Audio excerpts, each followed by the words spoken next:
নমস্কাৰ সবকে স্বাগতম। আজি ইণ্টাৰনেটৰ সবচে ফেমাছ কোম্পানীৰ কথা পাতিম, যোনটো কোম্পানী আমাৰ জীৱন একেবাৰে সহজ কৰি পেলালে অকল এটা সাৰ্চৰ যোগেদি। বহুতে অনুমান কৰিলে চাগে যে আজি গুগলৰ কিছুমান নজনা নুশুনা বিষয় কথা পাতিম। আহক ভিডিঅ'টো আৰম্ভ কৰোঁ।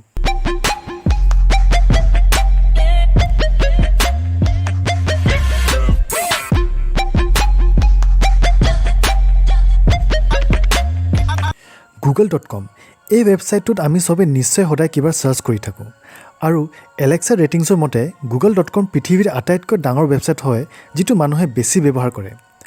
গুগলৰ ওচৰত এনেকুৱা টেকন'লজি আছে যিটো ব্যৱহাৰ কৰি আমাৰ সবৰে ইণ্টাৰনেট এক্টিভিটিজবোৰ ট্ৰেক কৰিব পাৰে। মানে আমি কেনেকুৱা ৱেবছাইট বেছি ব্যৱহাৰ কৰোঁ আৰু হেতুকে বিশ্লেষণ কৰি আমাৰ তথ্যখিনি বেলেগ এডভাৰটাইজমেণ্ট কোম্পানীক শ্বেয়াৰ কৰি দিয়ে আৰু তাৰে পাছত আমাক আমাৰ ইণ্টাৰেষ্টৰ মতে এডভাৰটাইজমেণ্টবোৰ দেখুওৱা যায়।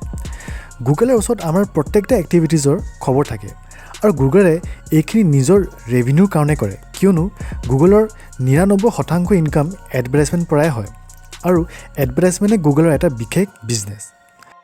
গুগল এই শব্দটো অক্সফৰ্ড ডিকশ্যনেৰীত এটা ভাৰ্ব হিচাপে চিনাক্ত কৰিছে আৰু গুগল শব্দটোৰ প্ৰতিশব্দ মানে চিননিম চাৰ্চ শব্দটো দিয়া গৈছে।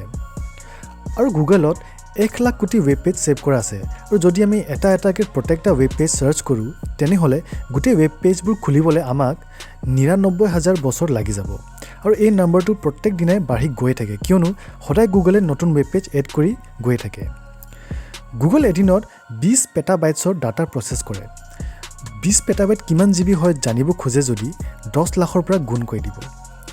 এইখিনিতে ক'ব খুজিম যে যদি ছাবস্ক্ৰাইব নাই কৰা ছাবস্ক্ৰাইব কৰি দিব আৰু অনুগ্ৰহ কৰি বেল আইকনটো দবাই দিব। আমেৰিকাত এটা ফেমাছ কথা আছে, Google knows more about you than your mother, মানে গুগলে আমাৰ বিষয়ে বেছি জানে আমাৰ মাহঁততকৈও। আৰু এইটো কথা সঁচাও হয়, কিয়নো গুগলে ইমানবোৰ ট্ৰেকিং আৰু এনালাইচিছ কৰি থাকে আমাৰ মোবাইল ফোন বা কম্পিউটাৰৰ পৰা যে আমাৰ চব কথাই গম পায়। 2011ত গুগলে 1200 কোটি টকা দি মটৰলা কোম্পানীটোৰ মোবাইল বনোৱা বিজনেছটো কিনি লৈছিলে আৰু তাৰে পিছত মটো জি মডেলটো লঞ্চ কৰিছিলে। কিন্তু 2014ত গুগলে আকৌ মটৰলা মোবাইল বিজনেছটো 200 কোটি টকাত লেন'ভক বেছি দিলে, কিয়নো এইটো কোম্পানীৰ পৰা গুগলক ইমান এটা প্ৰফিট হৈ থকা নাছিলে। কিন্তু গুগলে মটৰলাৰ মোবাইলবোৰৰ পেটেণ্ট টেকন'লজিটো লৈ লৈছিলে আৰু সেইটো সহায়ে 2016ত গুগলে নিজৰ মোবাইল ফোন বনাই লঞ্চ কৰিলে, যোনটো আমি গুগল পিক্সেল বুলি গম পাওঁ। গুগলৰ প্ৰথম ডমেইনটো google.com বুলি নাছিলে, আচলতে google.stanford.edu বুলি আছিলে, কিয়নো গুগলৰ আৰম্ভণি ষ্টেনফৰ্ড ইউনিভাৰ্চিটিৰ পৰা হৈছিলে আৰু পাছত যেতিয়া গুগলে গোটেই পৃথিৱীত লঞ্চ কৰিবলৈ ভাবিলে তেতিয়া ডমেইনটো বদলাই google.com বুলি কৈ দিয়া গ'ল। এইটো এটা ইণ্টাৰেষ্টিং কথা যে কেনেকৈ দুজন ল'ৰাৰ কলেজৰ প্ৰজেক্ট পৰা পৃথিৱীৰ সবতছে ডাঙৰ ৱেবছাইট বনি গ'ল। google.comৰ সবতছে বেছি ব্যৱহাৰ নকৰা ফিচাৰটো হ'ল আই এম ফিলিং লাকি।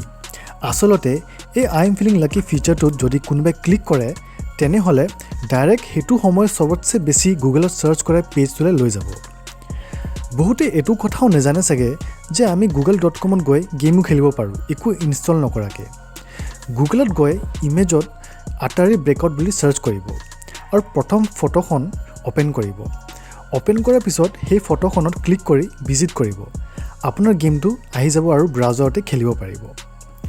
চবেই নিশ্চয় গুগল মেপছ ব্যৱহাৰ কৰিছে আৰু যদি আমি গুগল মেপ খুলি জুম আউট কৰি গৈ থাকোঁ তেনেহ'লে এটা সময়ত পৃথিৱীৰ এটা 3D ভিউ দেখা পোৱা যাব আৰু অলপমান ভালকৈ যদি জুম আউট কৰা যায় তেনেহ'লে সেই সময়ৰ আচল ডাবৰ দেখা পোৱা যায় আৰু যোনটো বহুতে সঠিক হয়।